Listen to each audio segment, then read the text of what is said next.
नमस्कार दोस्तों, आज की कहानी है स्वर्ग की देवी। भाग्य की बात। शादी विवाह में आदमी का क्या अख्तियार, जिससे ईश्वर ने या उसके नयाबों ब्राह्मण ने तय कर दी, उससे हो गई। बाबू भरतदास ने लीला के लिए सुयोग्य वर खोजने में कोई बात उठा नहीं रखी, लेकिन जैसा घर घर चाहते थे वैसा ना पा सके। वह लड़की को सुखी देखना चाहते थे, जैसा हर एक पिता का धर्म है, किंतु इसके लिए उनकी समझ में संपत्ति ही सबसे जरूरी चीज थी। चरित्र या शिक्षा का स्थान गौण था। चरित्र तो किसी के माथे पर लिखा नहीं रहता, और शिक्षा का आजकल के जमाने में मूल्य ही क्या। हाँ, संपत्ति के साथ शिक्षा भी हो तो क्या पूछना। ऐसा घर बहुत ढूंढा पर ना मिला। मिला तो अपनी बिरादरी के नाते। बिरादरी भी मिली तो जायजा ना मिला। जायजा भी मिला तो शर्तें तय न हो सकी। इस तरह मजबूर होकर भारतदास को लीला का विवाह लाला संत सरन के लड़के सीता सरन से करना पड़ा। अपने बाप का इकलौता बेटा था, थोड़ी बहुत शिक्षा भी पाई थी, बातचीत सलीके से करता था, मामले मुकदमे समझता था और जरा दिल का रंगीला भी था। सबसे बड़ी बात यह थी कि रूपवान, बलिष्ठ, प्रसन्न मुख, साहसी आदमी था, मगर विचार वही बाबा आदम के जमाने के थे। पुरानी जितनी बातें हैं सब अच्छी, नई जितनी बातें हैं सब खराब हैं। जायदाद के विषय में जमींदार साहब नए नए दफों का व्यवहार करते थे। वहाँ अपना कोई अख्तियार न था, लेकिन सामाजिक प्रथाओं के कट्टर पक्षपाती थे। सीता सरन अपने बाप को करते या कहते वही खुद भी कहता था। उसमें खुद सोचने की शक्ति ही न थी। बुद्धि की मंदता बहुधा सामाजिक अनुदारता के रूप में प्रकट होती है। लीला ने जिस दिन घर में पांव रखा उसी दिन उसकी परीक्षा शुरू हुई। वे सभी काम जिनकी उसके घर में तकलीफ होती थी यहाँ वर्जित थे। उसे बचपन से ताजी हवा पर जान देना सिखाया गया था। यहाँ उसके सामने मुंह खोलना भी पाप था। बचपन से सिखाया गया था रोशनी ही जीवन है। यहाँ रोशनी के दर्शन दुर्भव थे। घर पर अहिंसा, क्षमा और दया ईश्वरीय गुण बताए गए थे। यहाँ इनका नाम लेने की भी स्वाधीनता थी। संत सरन बड़े तीखे गुस्सेवर आदमी थे। नाक पर मक्खी ना बैठने देते। धूर्ता और छल कपट से ही उन्होंने जायदाद पैदा की थी और उसी को सफल जीवन का मंत्र समझते थे। उनकी पत्नी उनसे भी 2 उंगुल ऊंची थी। मजाल क्या है कि बहू अपनी अंधेरी कोठरी के द्वार पर खड़ी हो जाए या कभी छत पर टहल सके। प्रलय आ जाता, आसमान सिर पर उठा लेती। उन्हें बकने का मर्ज था। दाल में नमक का जरा तेज हो जाना उन्हें दिन भर बकने के लिए काफी बहाना था। मोटी ताजी महिला थी। छींट का घाघरेदार लहंगा पहने, पानदान बगल में रखे, गहनों से लदी हुई, सारे दिन बरोठे में माची पर बैठी रहती थी। क्या मजाल की घर में उनकी इच्छा के विरुद्ध एक पत्ता भी हिल जाए। बहू की नई नई आदतें देख देख जला करती थी। अब काहे की आबरू होगी, मुंडेर पर खड़ी होकर झांकती है। मेरी लड़की ऐसी दीदा दिलेर होती तो गला घोट देती। न जाने इसके देश में कौन लोग बसते हैं, गहने नहीं पहनती, जब देखो नंगी बुच्ची बनी बैठी रहती है। यह भी कोई अच्छे लक्षण है। लीला के पीछे सीता सरन पर भी फटकार पड़ती। तुझे भी चांदनी में सोना अच्छा लगता है क्यों?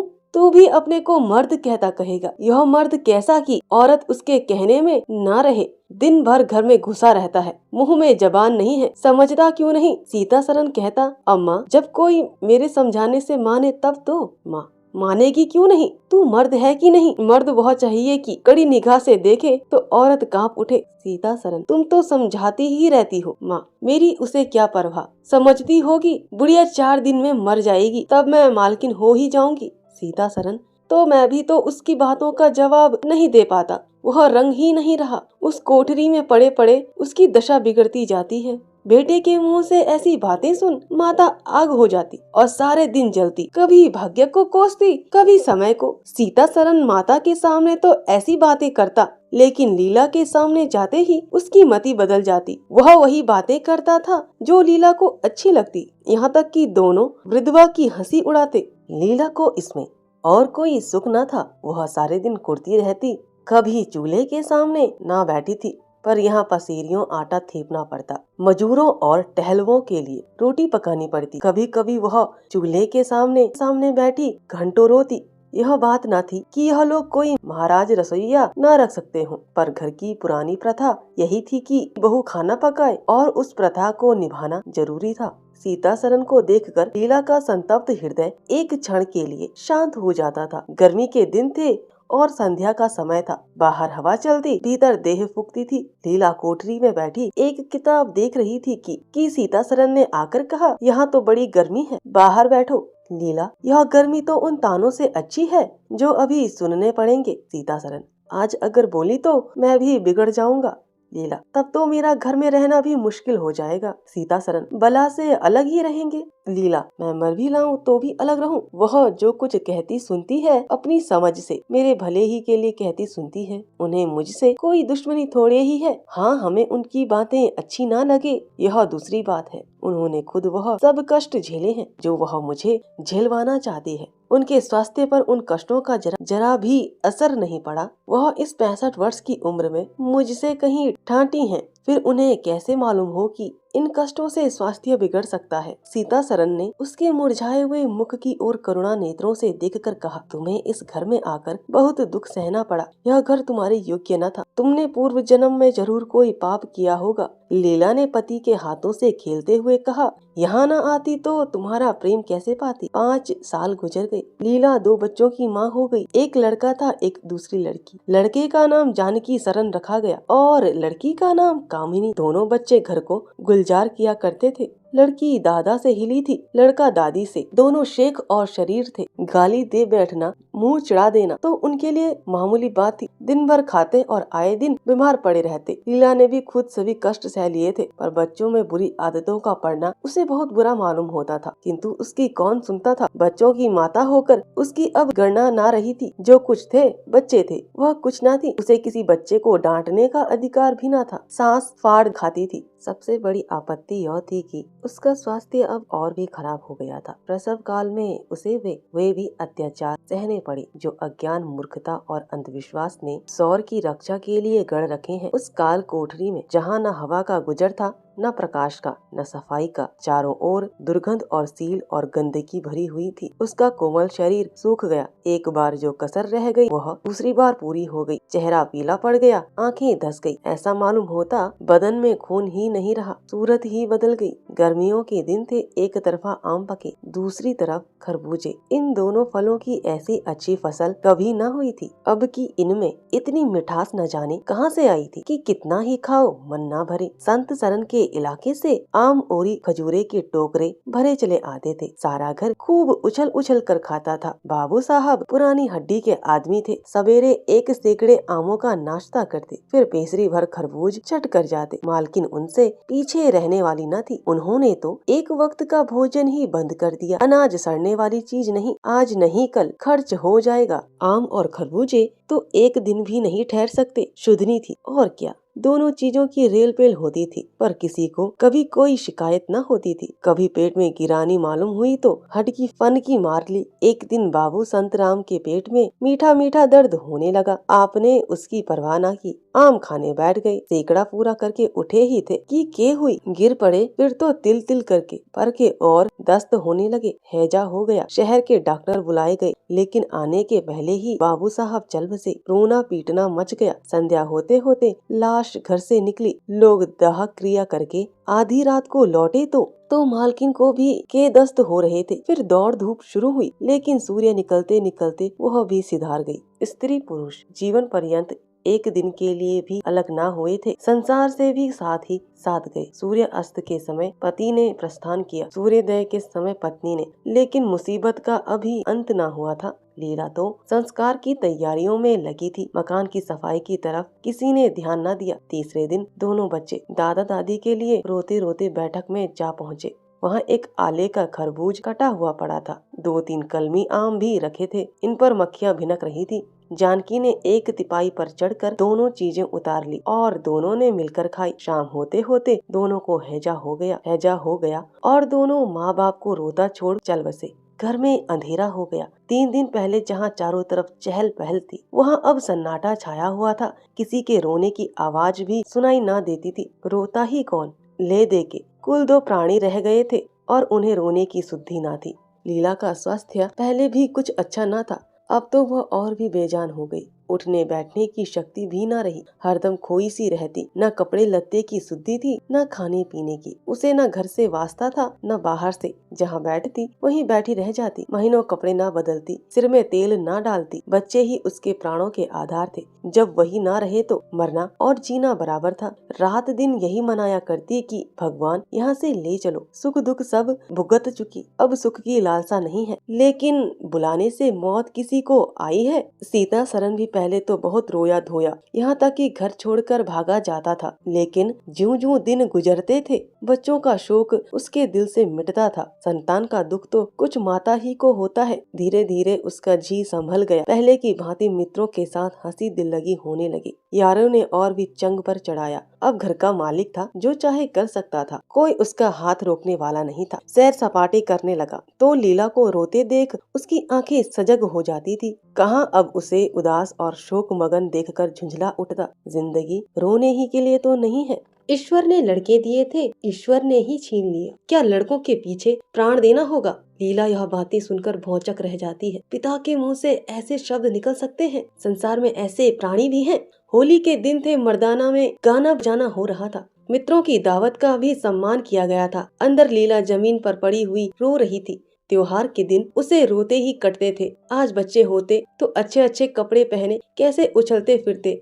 वही ना रहे तो कहाँ की तीज और कहाँ के त्योहार। सहसा सीता सरन ने आकर कहा, क्या दिन भर रोती ही रहोगी? जरा कपड़े तो बदल डालो, आदमी बन जाओ। यह क्या तुमने अपनी गत बना रखी है? लीला, तुम जाओ अपनी महफिलों में बैठो, तुम्हें मेरी क्या फिक्र पड़ी है? सीता सरन, क्या दुनिया में और किसी के लड़के नहीं मरते? तुम्हारे ही सिर पर मुसीबत आई है। लीला, यह बात कौन नहीं जानता, अपना अपना दिल ही तो है, उस पर किसी का बस है। सीता सरन, मेरे साथ भी तो तुम्हारा कुछ कर्तव्य है। लीला ने कौतूहल से पति को देखा, मानो उसका आशय नहीं समझी, फिर मुंह फेर कर रोने लगी। सीता सरन, मैं अब इस मनोहुसत का अंत कर देना चाहता हूँ। अगर तुम्हारा अपने दिल पर काबू नहीं है तो मेरा भी अपने दिल पर काबू नहीं है। मैं अब जिंदगी भर मातम नहीं मना सकता। लीला, तुम रंग राग मनाते हो तो मैं तुम्हें मना नहीं करती। मैं रोती हूँ तो क्यों नहीं रोने देते?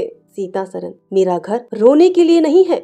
लीला, अच्छी बात है, तुम्हारे घर में ना रोऊंगी। लीला ने देखा मेरे स्वामी मेरे हाथ से निकले जा रहे हैं। उन पर भविष्य का भूत सवार हो गया और कोई समझाने वाला नहीं। वह अपने होश में नहीं है। मैं क्या करूं? अगर मैं चली जाती हूं तो थोड़े ही दिनों में सारा ही घर मिट्टी में मिल जाएगा और इसका वही हाल होगा जो स्वार्थी मित्रों के चुंगल में फंसे हुए नौजवान रईसों का होता है। कोई उल्टा घर में आ जाएगी और इसका सर्वनाश कर देगी। ईश्वर, मैं क्या करूं? अगर इन्हें कोई बीमारी हो जाती तो क्या मैं उस दशा में इन्हें छोड़कर चली जाती? कभी नहीं। मैं तन मन से इनकी सेवा शुश्रूषा करती, ईश्वर से प्रार्थना करती, देवताओं की मनौतियां करती। माना इन्हें शारीरिक रोग नहीं है, लेकिन मानसिक रोग अवश्य है। आदमी रोने की जगह हंसे और हंसने की जगह रोए, उसके दीवाने होने में क्या संदेह है? मेरे चले जाने से इनका सर्वनाश हो जाएगा। इन्हें बचाना मेरा धर्म है। हाँ, मुझे अपना शोक भूल जाना होगा। रोऊंगी, रोना तो तकदीर में लिखा ही है। रोऊंगी, लेकिन हंस हंस कर अपने भाग्य से लड़ूंगी। जो जाते रहे उनके नाम के सिवा और क्या कर सकती हूँ, लेकिन जो है उसे ना जाने दूंगी। हाय टूटे हुए हृदय, आज तेरे टुकड़ों को जमा करके एक समाधि बनाऊं और अपने शोक को उसके हवाले कर दूं। और रोने वाली आंखों, आओ मेरे आंसुओं को अपनी विहसित छटा में छिपा लो। आओ मेरे आभूषणों, मैंने बहुत दिनों तक तुम्हारा अपमान किया है। मेरा अपराध क्षमा करो। तुम मेरे भले दिनों के साक्षी हो। तुमने मेरे साथ बहुत विहार किया है। अब इस संकट में मेरा साथ दो, मगर देखो दगा ना करना, मेरे भेदों को छिपाए रखना। पिछले पहर को महफिल में सन्नाटा हो गया। हूँ की आवाजें बंद हो गई। लीला ने सोचा क्या लोग कहीं चले गए या सो गए। एकाएक सन्नाटा क्यों छा गया। जाकर दहलीज में खड़ी हो गई और बैठक में झांक कर देखा। सारी देह में एक ज्वाला सी दौड़ गई। मित्र लोग विदा हो गए थे। समाजियों का पता न था। केवल एक रमणी मसनद पर लेटी हुई थी और सीता सरन सामने झुका हुआ उससे बहुत धीरे धीरे बातें कर रहा था। दोनों के चेहरों और आंखों से उनके मन के भाव साफ झलक रहे थे। एक की आंखों में अनुराग था, दूसरी की आंखों में कटाक्ष। एक भोला भाला हृदय एक मायाविनी रमणी के हाथों लुट गया था। लीला की संपत्ति को उसकी आंखों के सामने एक छलनी चुराई जाती थी। लीला को ऐसा क्रोध आया कि इस समय चलकर इस उल्टा को आड़े हाथ लूं,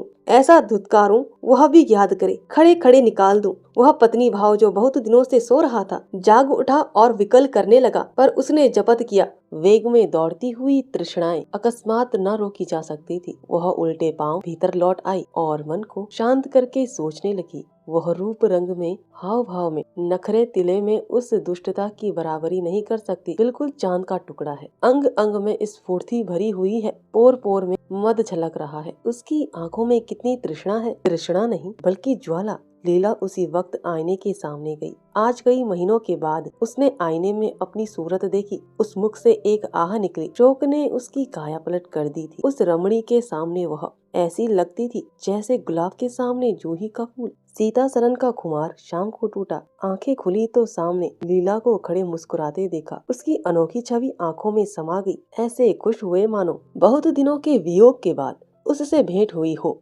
उसे क्या मालूम था कि यह रूप भरने के लिए कितने आंसू बहाए हैं। केशों में यह फूल गूंथने के पहले आंखों में कितने मोती पिरोए हैं। उन्होंने एक नवीन प्रेम उत्साह से उठकर उससे गले लगा लिया और मुस्कुरा कर बोले, आज तो तुमने बड़े बड़े शस्त्र सजा रखे हैं, कहाँ भागो। लीला ने अपने हृदय की ओर उंगली दिखाकर कहा, यहाँ आ बैठो, बहुत भागे फिरते हो, अब तुम्हें बांध कर रखूंगी। बाग की बहार का आनंद तो उठा चुके, अब इस अंधेरी कोठरी को भी देख लो। सीता सरन ने लज्जित होकर कहा, उसे अंधेरी कोठरी मत कहो लीला, वह प्रेम का मानसरोवर है। इतने में बाहर से किसी मित्र के आने की खबर आई। सीताराम चलने लगे तो लीला ने उनका हाथ पकड़कर कहा, मैं ना जाने दूंगी सीता सरन, अभी आता हूँ।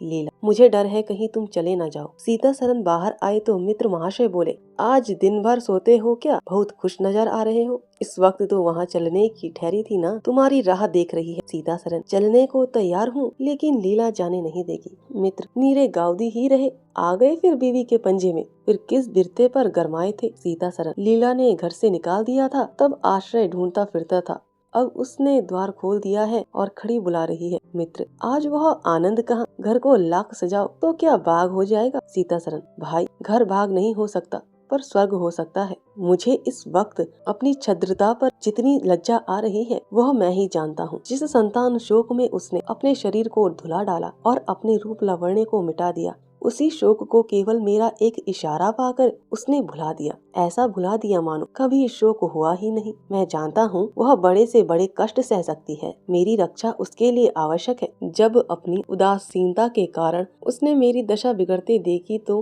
अपना सारा शोक भूल गई। आज मैंने उसे अपने आभूषण पहनकर मुस्कुराते हुए देखा तो मेरी आत्मा पुलकित हो उठी। मुझे ऐसा मालूम हो रहा है कि वह स्वर्ग की देवी है और केवल मुझ जैसे दुर्बल प्राणी की रक्षा करने भेजी गई है। मैंने उसे कठोर शब्द कहे, वे अगर अपनी सारी संपत्ति बेचकर भी मिल सकते तो लौटा देता। लीला वास्तव में स्वर्ग की देवी है। धन्यवाद दोस्तों, आशा है आपको यह कहानी पसंद आई हो।